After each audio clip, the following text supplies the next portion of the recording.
10 minute English series में स्वागत है। मेरा नाम है विकास और आप सभी का स्वागत है मेरे यूट्यूब चैनल इंग्लिश विद विकास जा में। आज हम 10 महत्वपूर्ण आर्टिकल से संबंधित गोल्डन रूल्स की चर्चा करेंगे। साथ ही साथ हर एक रूल के साथ हम एमसीक्यूज करेंगे। चलिए देखते हैं और ये सीरीज हमारा आगे जारी रहेगा। चलिए बिना देर किए हुए हम लोग आगे बढ़ते हैं।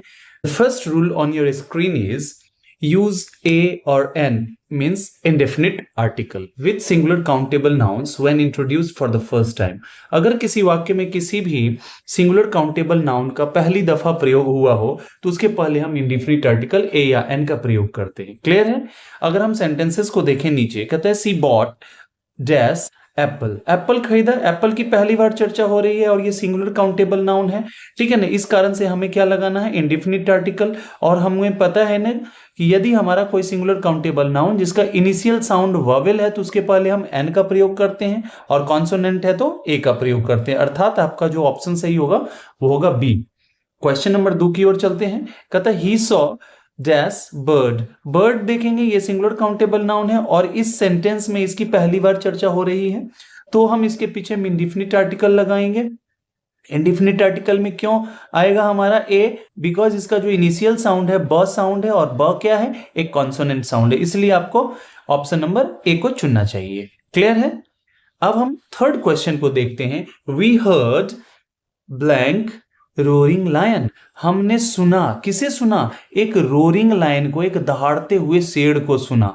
तो ये दहाड़ते हुए शेर कोई भी हो सकता है, एनी ऑफ इट्स काइंड हो सकता है। तो ये और फर्स्ट टाइम इस सेंटेंस में इसकी चर्चा हो रही है, अर्थात यहां हमारा जो करेक्ट ऑप्शन हो जाएगा वो इंडिफिनिट आर्टिकल ए हो जाएगा। क्लियर है? चलिए आगे बढ़ते हैं नेक्स्ट रूल की तरफ। नेक्स्ट रूल कहता है कि यदि हमारा सिंगुलर काउंटेबल नाउन जो है उसके पहले हम इंडिफिनिट आर्टिकल लगाते हैं। कब? जब उसकी जो इनिशियल साउंड है वो कॉन्सोनेंट साउंड है। हमने पीछे रूल में यही चीज देखा था। ठीक है? He is dash good boy. Good का जी का साउंड क्या है? ग साउंड है, अर्थात इसके पहले हम इंडिफिनिट आर्टिकल ए का प्रयोग करेंगे।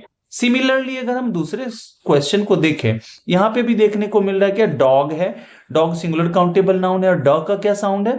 डॉग का फर्स्ट इनिशियल साउंड क्या है? ड, अर्थात ये भी हमारा कॉन्सोनेंट साउंड है। क्लियर है? तो आपका सही आंसर क्या हो जाएगा? ए हो जाएगा। क्लियर है? सी हैज डैश कार। कार का देखेंगे क साउंड आ रहा है, इनिशियल साउंड, इसलिए इसके भी पीछे क्या लगाएंगे हम? इंडिफिनिट आर्टिकल ए लगाएंगे। क्लियर है? चलिए नेक्स्ट रूल की तरफ हम लोग बढ़ते हैं। रूल नंबर 3 कहता है कि यदि हमारा कोई singular countable noun first time अगर किसी वाक्य में प्रयुक्त हो रहा है तो उसके पहले हम इंडिफिनिट आर्टिकल एन का प्रयोग करते हैं। कब? जब उसका इनिशियल साउंड जो है वॉवेल साउंड हो। देखेंगे नीचे के सेंटेंसेस में आप, आई सॉ डैश ऑल का जो फर्स्ट जो इनिशियल साउंड है वो है अ, जो कि हमारा है क्या? वो है एक वोवेल साउंड, अर्थात हमारा ऑप्शन नंबर बी जो होगा इसके लिए करेक्ट ऑप्शन माना जाएगा। ठीक इसी तरह से हम अगर नेक्स्ट क्वेश्चन को देखें, कहता है he is dash honest man. Honest का देखेंगे यहां एच जो है साइलेंट है और एच साइलेंट है और इसका इनिशियल साउंड क्या होता है? ओ। ये भी हमारा क्या है? वोवेल साउंड है, जिस कारण से हमें इंडिफिनिट आर्टिकल एन को चुनना पड़ेगा और ऑप्शन नंबर बी में ये मौजूद है। So this is your correct option. Clear है? थर्ड हम देखेंगे, my brother is dash MLA। ये हमारा क्या है? MLA ये हमारा एब्रिविएटिव फॉर्म में यूज हुआ है। ठीक है ना? लेकिन जब हम M की बात करते हैं, M, तो इसे हम कैसे उच्चारित करते हैं? M। तो देखेंगे इनिशियल साउंड क्या है? यहाँ पे A है, अर्थात ये जो हमारा है क्या है? वोवेल साउंड है, जिस कारण से इसके पीछे हम क्या लगाना उचित मानेंगे? N, अर्थात आपका ऑप्शन नंबर बी जो है वो करेक्ट है। क्लियर है? चलिए आगे बढ़ते हैं बिना देर किए हुए रूल नंबर 4 की तरफ। रूल नंबर 4 कहता है कि हम द डिफिनिट आर्टिकल द को हम डिफिनिट आर्टिकल के नाम से भी जानते हैं।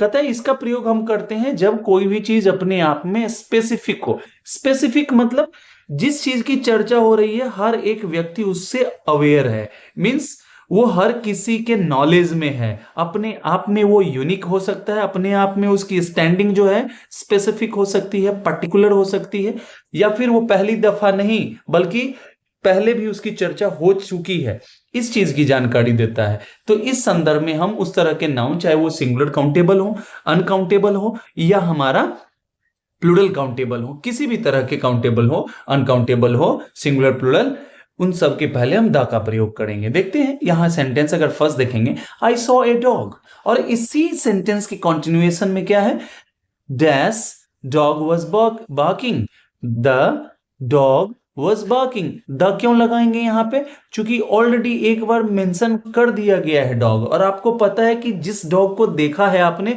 वही भौंक रहा था, अर्थात अब वो आप उस चीज से क्या हो गए, अनभिज्ञ नहीं रहे, अर्थात अब वो आपके नॉलेज में है। इस तरह से हम यहां क्या लगाएंगे, आर्टिकल द का प्रयोग करेंगे। आप उसको स्पेसिफिक बना रहे हो, आप उसको दूसरी बार मेंशन कर रहे हो, इसलिए जिससे बताया जा रहा है उसको पता है, क्या पता है कि किस डॉग की चर्चा हो रही है। क्लियर है। चलिए सिमिलरली दूसरे और तीसरे में भी यही चीज है, आई बॉट ए पेन, मैंने एक कलम खरीदा, और फिर आप उसी कलम के बारे में बता रहे हो कि पेन जो है ब्लू है, अर्थात वो अब स्पेसिफिक हो गया, इसलिए आपका ऑप्शन क्या हो जाएगा, सी द हो जाएगा। क्लियर है। थर्ड क्वेश्चन के ओर चलते हैं। कहते हैं डू यू नो ब्लैंक और dash man who help me, क्या आप उस व्यक्ति को जानते हो जिसने मेरी मदद की।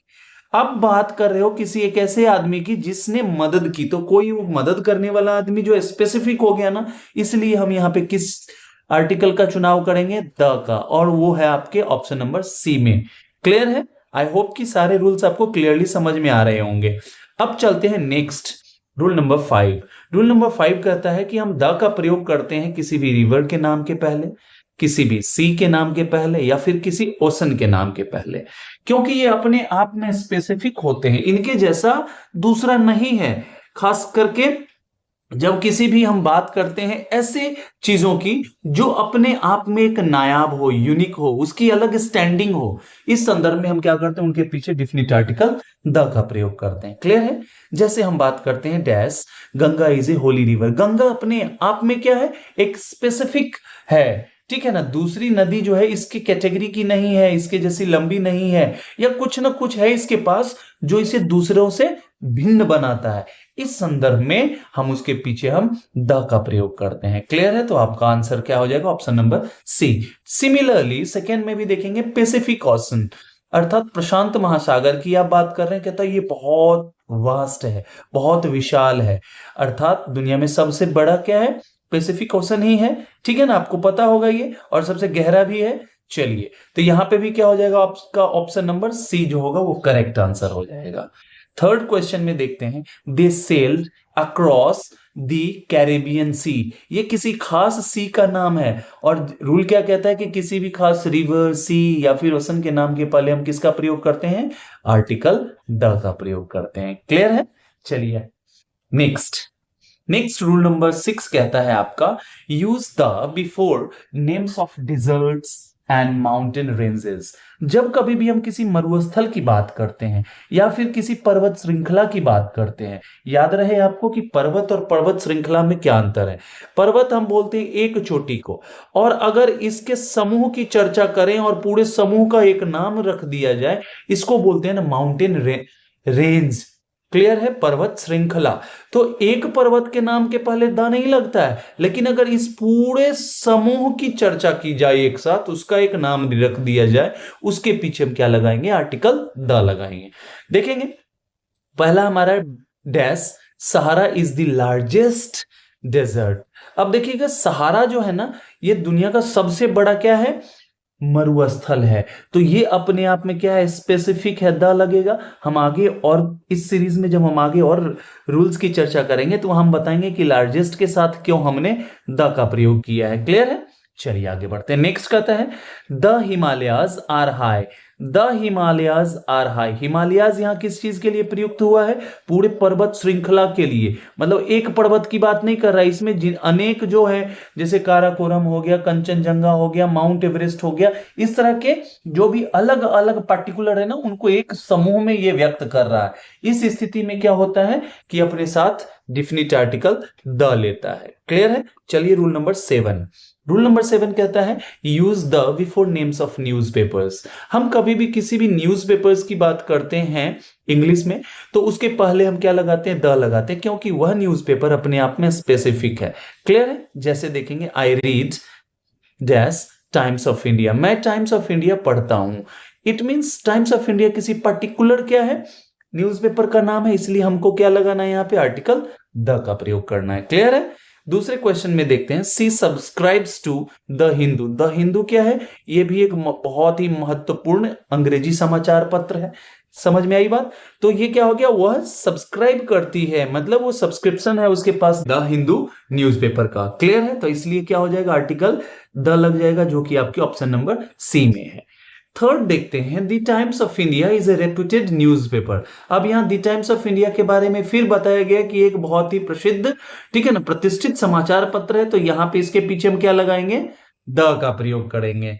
क्लियर है। चलिए आगे बढ़ते हैं। रूल नंबर 8 कहता है आपका, no article before names of countries, अर्थात किसी भी देश के नाम के पहले किसी भी प्रकार के आर्टिकल का प्रयोग नहीं किया जाता है। जैसे फर्स्ट हमारा है, वी लिव इन इंडिया, हम भारत में रहते हैं। तो यहाँ पे इंडिया क्या है, सिंगुलर कंट्री का नाम है, एक कंट्री का नाम है, ठीक है ना। और इसे जब हम प्रयोग में लाते हैं तो इसके पहले किसी भी प्रकार के आर्टिकल का प्रयोग नहीं करते, अर्थात आपका ऑप्शन नंबर डी जो है वो सही हो गया। क्लियर है। सेकंड कहता है, they moved to Germany, means ये जर्मनी भी क्या है, किसी कंट्री का नाम है, तो इसके भी पीछे क्या होगा, किसी भी प्रकार के आर्टिकल का प्रयोग नहीं होगा। क्लियर है। थर्ड कहता है, he wants to settle in England, England भी देखेंगे ये किसी खास कंट्री का नाम है, तो इसके भी पीछे हम किसी भी प्रकार के आर्टिकल का प्रयोग नहीं करेंगे। लेकिन ट्विस्ट क्या है, अगले रूल में आपको समझ में आएगा। चलिए रूल नंबर 9 कहता है, the is used before plural names of countries.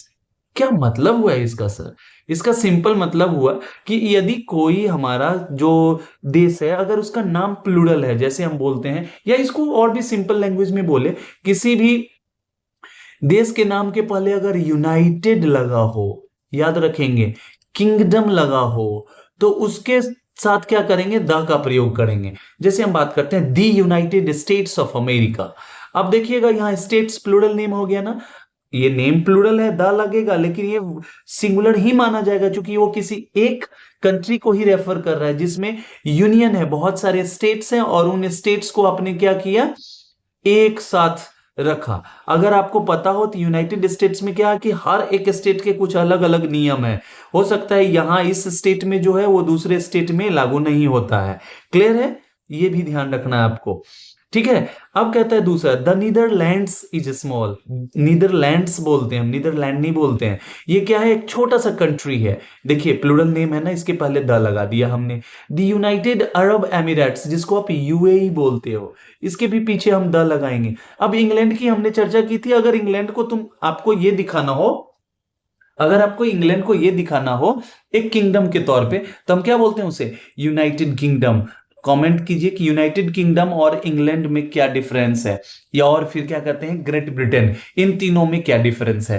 Clear है। चलिए आगे बढ़ते हैं। इन सभी के साथ हम किसका प्रयोग करेंगे, इन सभी के साथ हम आर्टिकल द का प्रयोग करेंगे। क्लियर है। चलिए rule number 10 and the last one, use the before names of historical buildings. जब कभी भी हम चर्चा करते हैं किसी हिस्टोरिकल बिल्डिंग्स की, तो उसके पहले भी हम किसका प्रयोग करते हैं, द का प्रयोग करते हैं। जैसे they visited the red fort. Red fort अपने आप में क्या है, एक यूनिक है, अपने आप में वो स्पेसिफिक है, पार्टिकुलर है, दूसरा उसके जैसा नहीं है। और आप बताएं कि पूरे भारत में कितने रेड फोर्ट्स हैं, ये आप कमेंट में बताएं। क्लियर है। चलिए दूसरा हमारा क्वेश्चन कहता है, the Eiffel tower is in Paris. Eiffel tower क्या है, ये अपने आप में एक मॉन्यूमेंटल है, ये अपने आप में स्पेसिफिक है, इसके कारण से हम क्या करेंगे, इसके पहले हम किसको पुट करेंगे, आर्टिकल द का प्रयोग करेंगे। क्लियर है। And the last is, have you ever visited the Taj Mahal. The क्यों लगाया, क्योंकि ताजमहल अपने आप में ये यूनिक है, इसके जैसा दूसरा नहीं है, ये अपने आप में स्पेसिफिक है, इसलिए आपने क्या लगाया, द लगाया। क्लियर है। आई होप कि आपको ये सारी चीजें बहुत अच्छे से समझ में आई होंगी। हम फिर मिलेंगे इससे आगे अगले रूल्स को लेकर के, ये कॉन्टिन्यूअसली चलता रहेगा आपका series. And once again I bid you thank you for watching, and I hope this helped you understand the topic better. And keep learning, and I'll see you in the next one. It means I will be there with you for every stage and for every learning. एकदम ध्यान से पढ़ते रहिए, और अगर helpful लगा हो तो इसे लाइक शेयर सब्सक्राइब कीजिए और अधिक से अधिक लोगों तक पहुंचाइए। क्लियर है। And thank you so much for being with me. Once again, I hope you get your success as soon as possible. Thank you so much.